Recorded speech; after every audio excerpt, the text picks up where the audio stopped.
As a responsible person with growing concerns for your privacy and personal liberty, you want to know where we're headed and what you can do about it. We ask the experts what you need to do to take prudent and responsible action to safeguard your family's wealth and well-being, and what basic first steps will help you to be aware and prepared. ReluctantPreppers.com.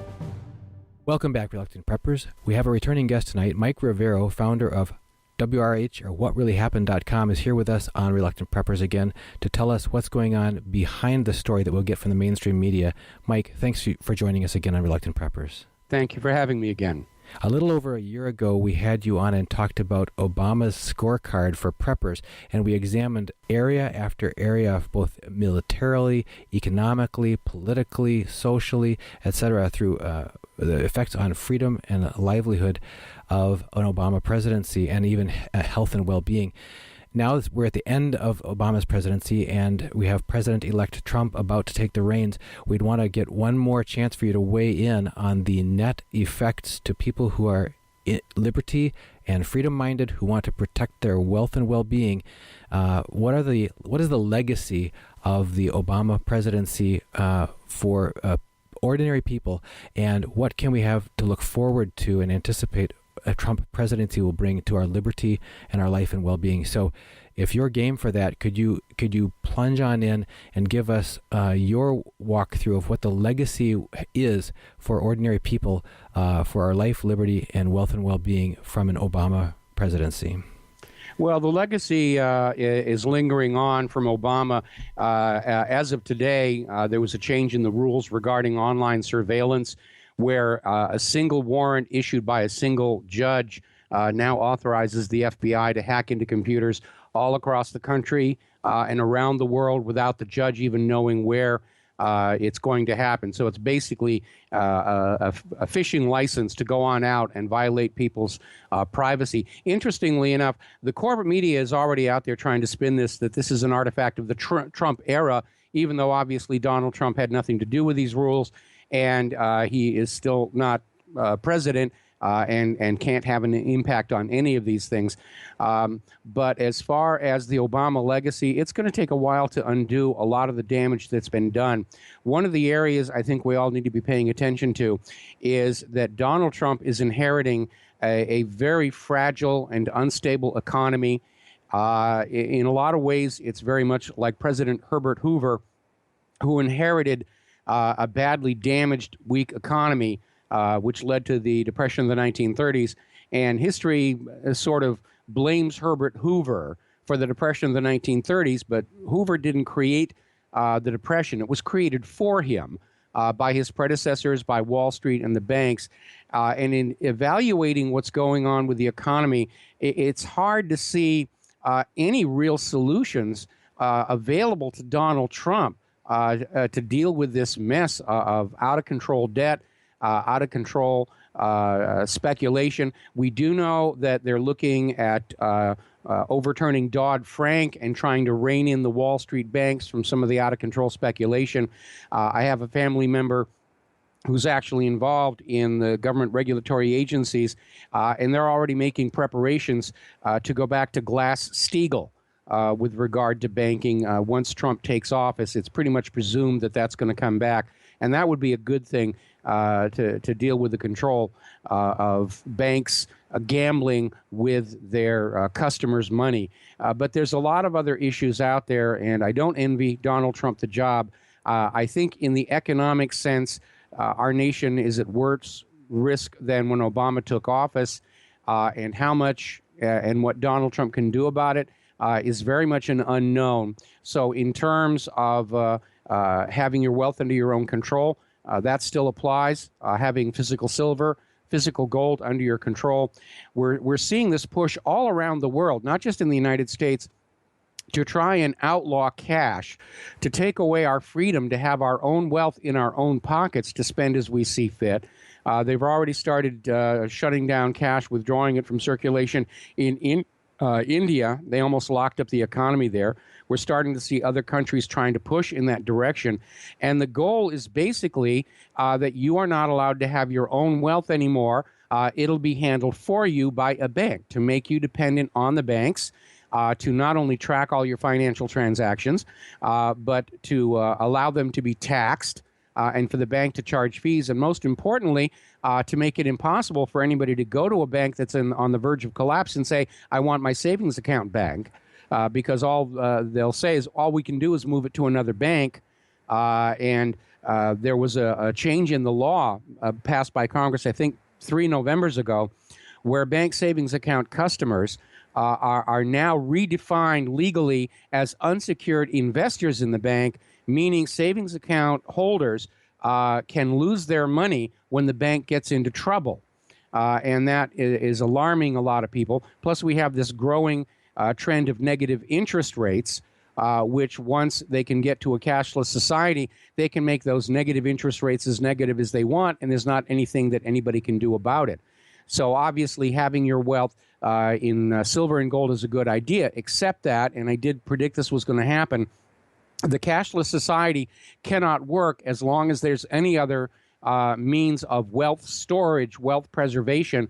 And we're already hearing rumblings from the government of India that they're going to ban private ownership of gold, just like Roosevelt did in this country back in 1933.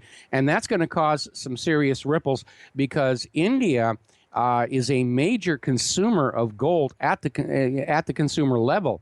Everybody's got bracelets and bangles. You walk through any marketplace and there are stalls where all this gold jewelry is available to purchase. And if those are all shut down and the people of India ordered to turn their gold in, it's going to have repercussions for the international gold market. Basically, the global banking system has put itself into a real corner. Their only solution is to find some ways to take more money away from ordinary people and keep it for themselves. And how Trump is going to deal with this, I'm really not sure. Now, on the upside, it is very clear that Donald Trump meant what he said when he talked about pulling back from the war agenda, about going back to being friends with Russia, peace through commerce, about making friends with China. So the idea of possibly having to deal with a major war, potentially nuclear, that seems to be fading right now, and that's a good thing. And people may not have to be so worried about having a bomb shelter on their property as we did at the height of the Cold War back in the 1950s. So that's definitely one aspect. We are looking at Trump trying to bring the jobs back, which might improve our economy a little tiny bit. We know he wants to revive manufacturing, and that would be a good thing as well. Overall, I'm seeing the Trump presidency as definitely heading in the right direction, but of course he's facing a lot of institutional resistance from the current entrenched officials and agencies that like things just the way they are. So our work is not over with the inauguration of Donald Trump. In fact, it's just going to be beginning. But as far as what's really going to happen, time will solve that mystery. And looking at Donald Trump's appointments, and everybody's already doing Monday morning quarterback, oh, why did he do this? Why did he do that?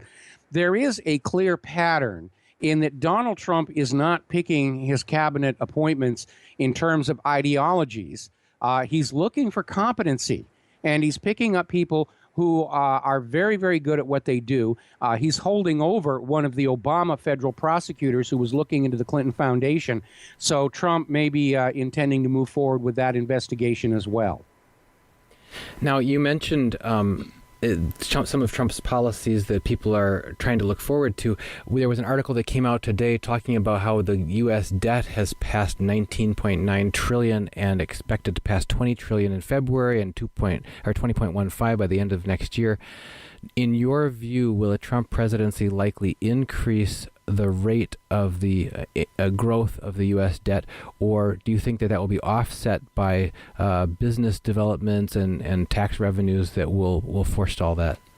In the long range, yes, because once you bring back the manufacturing, the agriculture, people will be able to afford to buy things, generate economic activity and tax revenues. It won't happen immediately.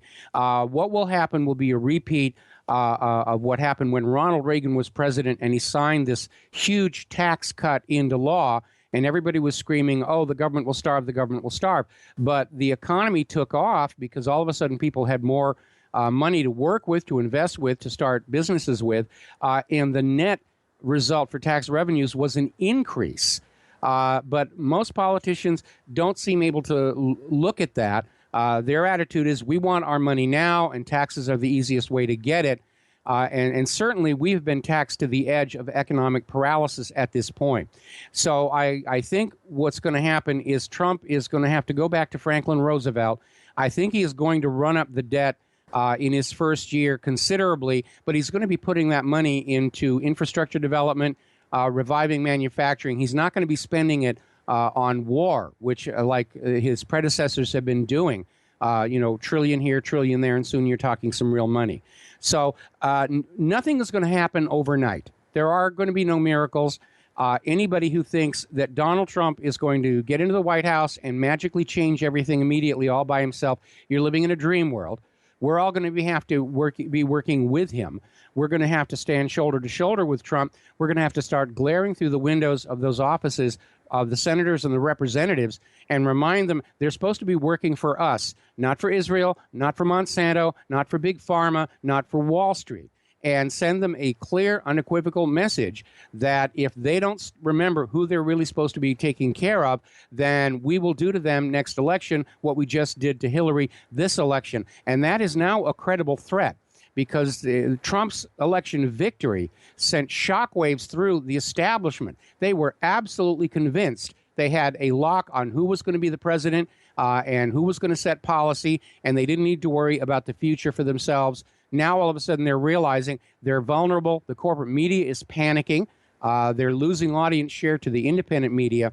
And literally, they've gone on a war against the independent media. They're out there with this Joe McCarthy idea that everybody with an independent media website is a Russian stooge, and we're all working for Vladimir Putin. And some of these independent media organizations are getting ready to file a defamation lawsuit against the Washington Post and their source, a website called Prop or Not, that was set up last summer through a private registration company. So we don't actually know who created the website, and certainly they don't provide any evidence whatsoever that any of the people on their blacklist, which includes whatreallyhappened.com, have any connection with Russia at all. So it's a clear case of defamation, and if it goes class action, I'm definitely going to be joining in. Now, you've led right into where I wanted to ask you about, because you have a curious distinction among all the guests that we've had on Reluctant Preppers, and we've had many, but due to new guidelines that policies that YouTube has been following, which they term in this innocuous term advertiser-friendly guidelines, your videos on our channel more than any others have been have had monetization withdrawn on them and said they're not advertiser friendly. This, as it's been discussed in the preparedness community, is a very heavy-handed censorship technique that's being used, and it also makes no sense rationally, because if you look at videos that criticize the banking industry or criticize government or talk about risks that are present in the system, there are plenty of advertisers who would be very happy to share their services or their products or whatever to people who are interested about reducing risk and about taking prudent action to help make sure they take care of business for their family. So it's not that it's not advertiser friendly. There's plenty of advertisers, so there's something else going on. Can you help us unravel what is it about the way that you reveal what really happened that is that's trying to be censored here, and why have we've even had to make it so we have to sanitize the descriptions on some of those videos and take out all the interesting words, because otherwise it'll be taken down as not advertiser friendly. So we've even had to launch our own now independent newsletter. If people go to reluctantpreppers.com, they can sign up for free for our new newsletter, so we can put the unabridged and unedited versions of the notes that we used to be able to publish under your interviews and those of others. But you hold that distinction, Mike. So what is it that makes you such a hot topic that YouTube's concerned about? Well, it's not just me. It's all the independent media, and part of it, of course, is again trying to maintain corporate media monopoly over what people are seeing, reading, hearing, talking about. The other aspect of it is the corporate media, especially after this election. The corporate media has finally woken up to the fact They no longer have a monopoly on information flow through our society. And so their strategy is to try and find ways to drive us out of business, to bankrupt us. By sabotaging our advertising, calling our advertisers and trying to scare them off of us. Again, these are tactics that betray a tremendous fear on their part. Now, the corporate media is already losing money hand over fist. And many of these social media platforms like Facebook have been caught literally committing fraud to defraud their advertisers. By artificially inflating their viewership numbers. But these corporate media outlets are underwritten by very wealthy institutions and individuals who are willing to sign those checks as long as the corporate media is able to prove that they're in control of the minds of America. And the reality is that the corporate media is not paid all that money to report the news or to tell you the truth. You can get that very inexpensively anywhere you want to go. The corporate media's business model is they are paid millions of dollars to be very convincing liars. And this election and the decline in the corporate media's audience and the increase in the independent media's audience is showing we're at a watershed moment where the traditional corporate TV, radio, news media is rapidly becoming irrelevant. And they're very much concerned. They don't want to give up those $1 million paychecks. And they know they can't go back to telling the truth because that's not what they're being paid to do. So they're literally trying to find any way they can shut down their competition. We know that had Hillary won the election, she already had a plan to basically shut independent media down, one that Obama was already talking about with his curating function.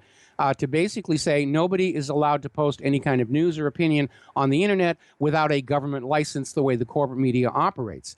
Donald Trump, of course, understands the corporate media was his enemy during this campaign, and he's going to be very supportive of a free and independent media on the internet. As a matter of fact, there's an interesting story that shortly after winning the election, Donald Trump had a meeting with the heads of the major media corporations, and they all walked in there to Trump Tower expecting that they were going to get the rules for how they were going to get access to the White House. And instead, Trump did an apprentice-style dressing down of them and said, you're all a bunch of liars. You need to be ashamed, and basically threw them on out. And the media has reacted by going on the attack even more. The New York Times got caught in a huge whopper. They ran this headline, Donald Trump will not criminally investigate Hillary Clinton, knowing it was going to destroy a lot of Trump's support. And it turned out the New York Times reporters just made this up. The actual interview, the transcript, they're asking him, are you going to take the investigations off the table? Trump says no. And they took another quote about it's not a priority and I'm not out for revenge. And they basically used that to justify this claim that Trump was not going to criminally investigate Hillary Clinton. Completely bogus. The mainstream media ran with it. They're running all these articles about how we're all the fake news and they're the true news, which is kind of a hard sell when people start looking back at how the corporate media was there telling us Saddam had weapons of mass destruction and Assad was using gas on his own people and the Lusitania wasn't carrying weapons, and on and on and on. And, you know, just how the BBC reported on the collapse of Building 7 22 minutes before it actually happened on 9/11. So it's a tough sell, and they're resorting to these Red Scare tactics and McCarthy tactics to try and demonize us, and they're not getting any traction with it at all. Donald Trump has already signaled that the traditional corporate media does not have the inside track to the White House press room. Trump is using Twitter to directly communicate to the American people, to bypass the corporate media. And Twitter has responded by threatening to cancel all of Donald Trump's channels because he's putting out hate speech. And so it's all about the corporate media wanting to maintain its monopoly control over information flow in this country. And they've already lost it. And if you go back and study the history of when Gutenberg rediscovered movable type printing, you'll see that the power structure of his day reacted in much the same fashion, trying to shut it all down, this idea of middle class being able to afford books, and literacy exploding. It's a threat to our system. It's a threat to our society. They're not going to believe what the rulers and the clergy tell them. And we're seeing exactly the same thing again today. In fact, Obama came out with a comment just a few days ago that he thinks Americans have access to way too much information, that it would really be much better if they were just dumb and believed what the TV told them. So we're on the threshold of a major sociological revolution and a re-democratization of our society, all brought about by the internet, the independent media, peer-to-peer communications. Well, Mike, those were the main points we wanted to really hit tonight. Any further aspects of the Obama legacy or what we can look forward to in the Trump presidency that you think you'd like to weigh in on before we wrap? Well, again, with Donald Trump, it's really premature to be analyzing and judging until he's actually got the job. And we need to be very, very careful because Hillary's people have not given up hope that they can find some way to the White House. They were trying to do all these recounts in 3 states, not because they thought the recounts were going to change the results, but to try and keep these 3 states from participating in the Electoral College on December 19th, which would have allowed a mere handful of faithless, defecting electors to steal the White House for Hillary Clinton. Fortunately, that plan has fallen apart. Judges in 2 of the states have already rejected the petitions for hand recounts. And what we have to be concerned about now, of course, is something unfortunate happening to Donald Trump between now and December 19th. Because if something were to happen, if he were to be shot, if his plane were to crash, if he were to be struck by a bolt of lightning, then the Electoral College would be perfectly within their rights to hand the White House to Hillary Clinton. I really think this thank you tour that he is doing right now was a very reckless and dangerous idea. And I like Donald Trump because he's an outsider and not a career politician. I don't agree with everything he says. One of my biggest concerns is that, like Jimmy Carter, being an outsider, being a reactionary president, he is in many ways as dangerously naive about just how dirty Washington, D.C. politics can get. And I'm very, very concerned that there will be an attempt on his life before December 19th. After that, if something happens to Trump, then Mike Pence becomes the president and Hillary gets to go into retirement. So we need to be certainly vigilant about that. I will be very happy once Donald Trump takes the oath of office. But even then, Trump is going into the White House with as many different institutions and entities opposed to him, as was the case with John F. Kennedy, and we all know what happened with him. Well, Mike Rivero, you are a fountain of unconventional and non-mainstream sources of information and perspectives on things. If people want to find out more of your work, please direct them to how they can get plugged in. Well, the website is called whatreallyhappened.com, past tense. There are now a lot of lookalike sites, so you have to be very, very careful that you're getting the real whatreallyhappened.com. And, of course, I do my own talk radio show every Monday through Friday from 3 p.m. to 6 p.m. on the Republic Broadcasting Network. Mike Rivero, founder of whatreallyhappened.com, thank you very much again for joining us here on Reluctant Preppers. Thank you for having me.